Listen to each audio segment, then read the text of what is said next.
இந்த கமிட்டி வந்து முக்கியமாக வந்து நடிகர் சங்கம் வந்து ஜஸ்ட் மேல் ஆர்டிஸ்ட் மட்டும் இல்லை, ஃபீமேல் ஆர்டிஸ்ட்க்கும் சேம் சரிசமம் தான்.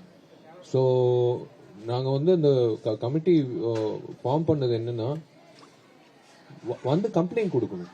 கம்ப்ளைண்ட் கொடுத்தா கண்டிப்பாக வந்து யாராக இருந்தாலும் தண்டனை அது அது வந்து விதிக்கப்பட்டிருக்கு, அது கூறப்பட்டிருக்கு.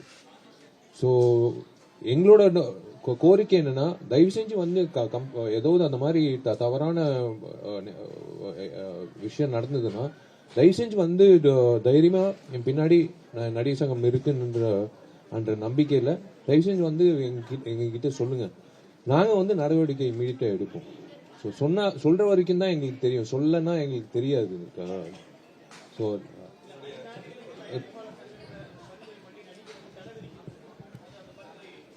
எது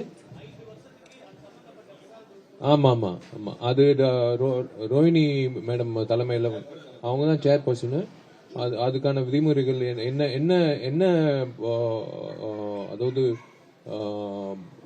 தண்டனைகள் கொடுக்கப்படணும்ன்றது விரிவா போட்டிருக்காங்க. செய்திகளை உடனுக்குடனும் துல்லியமாகவும் தெரிந்து கொள்ள சப்ஸ்கிரைப் பண்ணுங்க.